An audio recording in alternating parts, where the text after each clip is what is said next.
Top Rankers IAS Academy, the right choice to realize your dream.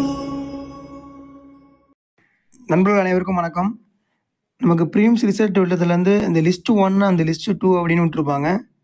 அந்த list 1 யாருக்கெல்லாம் eligible, list 2 யாருக்கெல்லாம் eligible அப்படின்ட்டு ஒரு கன்ஃபியூஷனே இருக்கும். இப்போ ரிசல்ட் விடும்போது இந்த லிஸ்ட் 1 இருக்கிறவங்க என்ன பண்ணியிருப்பாங்கன்னா, ஜென்ரலாக பொதுவாக எல்லா எக்ஸாமுக்கும், அதாவது எல்லா ஜாப்புக்கும் குவாலிஃபிகேஷன் நீங்கள் அப்படின்னு சொல்லியிருப்பாங்க. லிஸ்ட் 2ல் இருக்கிறவங்க வந்து இந்த பிகாம் படித்தவங்க, பிஏ எக்கனாமிக்ஸ் படித்தவங்க மட்டும் தனியாக ஒரு லிஸ்ட் விட்டுருப்பாங்க. இப்போ லிஸ்ட் 1ல் இருக்கிறவங்களுக்கு என்னென்ன ஜாப்லாம் எடுத்துக்க முடியும், லிஸ்ட் 2ல் இருக்கிறவங்க என்னென்ன ஜாப்லாம் எடுத்துக்க முடியும் அப்படின்னு தான் பார்க்க போகிறோம். இப்போ லிஸ்ட் 1ல் இருக்கிறவங்க என்ன எடுத்துக்க முடியும்னா, eligible for all the post. நீங்கள் டிஎன்பிஎஸ்சி குரூப் 2, குரூப் 2A இருக்கிற எந்த போஸ்ட் வேணாலும் எடுத்துக்க முடியும்.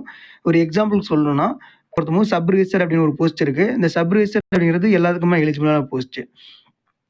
அதே வந்து குரூப் 2Aல வந்து முனிசிபல் கமிஷனர் இருக்குது. அப்போ அந்த போஸ்ட்டு வந்து எல்லாத்துக்கும் எலிஜிபிளான போஸ்ட்டு. இதை தவிர நீங்கள் வந்து பிஏ எக்கனாமிக்ஸ் படிச்சிருக்கீங்க, இல்லாட்டி இந்த பிகாம் படிச்சிருக்கீங்க அப்படின்னா உங்களுக்கான ஸ்பெஷல் குவாலிஃபிகேஷன் சில போஸ்ட்லாம் இருக்குது. இப்போ ஜூனியர் கோஆபரேட்டிவ் ஆடிட்டர் அப்படின்ட்டு வச்சுங்களேன், அந்த ஆடிட்டர் போஸ்ட்டு நீங்கள் வந்து ஸ்பெஷல் குவாலிஃபிகேஷனும் எடுத்துக்கலாம்.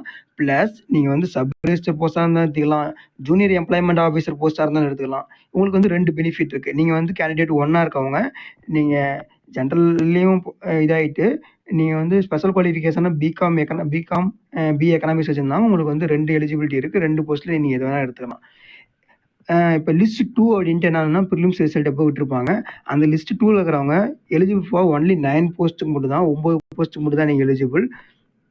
ஒரு சில பேர்லாம் லிஸ்ட் 1, லிஸ்ட் 2லேயே இருப்பாங்க. அப்போ அவங்களாம் தனியாக, அதான் சொல்லியிருப்பேன், 2 போஸ்ட்டுக்கும் எலிஜிபிள். இப்போ லிஸ்ட் 2ல் இருக்கிறவங்க மட்டும் இந்த 9 போஸ்ட்டுக்கு மட்டும் தான் eligible. Special assistant in vigilance, assistant section officer, assistant section officer secretariat finance டிபார்ட்மெண்ட்டில், அடுத்து ஜூனியர் கோஆபரேட்டிவ் ஆடிட்டர் இந்த டிபார்ட்மெண்ட், இது வந்து 900 வேகன்சி அந்த மாதிரி இருக்குது. அசிஸ்டன்ட் செக்ரட்டரியேட் இருக்காங்க. ஃபினான்ஸ் டிபார்ட்மெண்ட் பொறுத்த வரைக்கும் நீங்கள் பிகாம் இல்லை பிஏ எக்கனாமிக்ஸ் சில ஸ்பெஷல் குவாலிஃபிகேஷன்லாம் கொடுத்துருப்பாங்க, எம்எஸ்சி அந்த மாதிரி கொடுத்துருப்பாங்க, அதெல்லாம் பார்த்துக்குங்க. அடுத்து personal clerking, TNPSC, stenotypist and personal clerk, இதெல்லாம் வந்து இந்த லிஸ்ட் 2ல் இருக்கிற இந்த 9 போஸ்ட் அப்படிங்கிறது நீங்கள் வந்து கேண்டிடேட் லிஸ்ட் 1ல் இருக்கிறவங்க பிஏ எக்கனாமிக்ஸ் பிகாம் படிச்சிருந்தாலும் எடுத்துக்க முடியும். இல்லை லிஸ்ட் 2ல் இருக்கிறவங்க ஸ்பெஷலாக இந்த எக்ஸாம் இந்த பிகாம் பிஏ எக்கனாமிக்ஸ்க்காக தனியாக ஒதுக்கியிருக்காங்க, அவங்களும் எடுத்துக்க முடியும். அடுத்து இன்ஜினியரிங் ஸ்டூடெண்ட்ஸ்லாம் எந்த எக்ஸாம்லாம் நீங்கள் எடுத்துக்க முடியாது அப்படின்னு பார்த்துருவோம். இதில் கீழே கொடுத்துருக்க ஒரு 3 போஸ்ட் மட்டும் இன்ஜினியரிங் கேண்டிடேட்டாக இருந்தால் நீங்கள் வந்து இந்த போஸ்ட்டுக்கு வந்து எலிஜிபிள் கிடையாது. நாட் எலிஜிபிள் ஃபார் எவ்வளோ போஸ்ட்னா 943 போஸ்ட்டுக்கு வந்து இன்ஜினியரிங் கேண்டிடேட் வந்து எலிஜிபிள் கிடையாது. அப்போ இந்த வருஷம் இந்த 3 போஸ்ட் மட்டும் தான் கொடுத்துருக்காங்க. மற்ற எக்ஸாம் எந்த போஸ்ட்டாக இருந்தாலும் இன்ஜினியரிங் கேண்டிடேட் வந்து எலிஜிபிள்.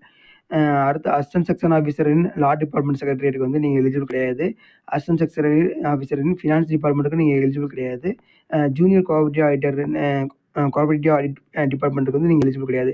டோட்டலாக வந்து 943 போஸ்டிங்க்கு வந்து நீங்கள் எலிஜிபிள் கிடையாது. ரிமைனிங் போஸ்டிங் எல்லாத்துக்குமே எலிஜிபிள். ஓவராலாக இப்போ எந்த டிகிரி வேணாலும், டிகிரி முடிச்சிருந்தாவே உங்களுக்கான போஸ்டிங் எவ்வளோ இருக்குன்னா 5208 போஸ்டிங் இருக்குது.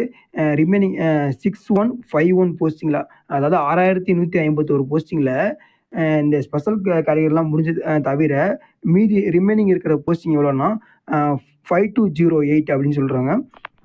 இவ்வளோ போஸ்டிங் தான் வந்து எந்த டிகிரி முடிச்சிருந்தாலும் நீங்கள் எலிஜிபிள். Okay, thank you friends. இது மாதிரி ரெகுலராக வீடியோ வேணும்னா டாப் ரேங்கர்ஸ் ஐஏஎஸ் அகாடமியை லைக் பண்ணுங்கள், ஷேர் பண்ணுங்கள் அண்ட் சப்ஸ்கிரைப் பண்ணுங்கள். தேங்க்யூ.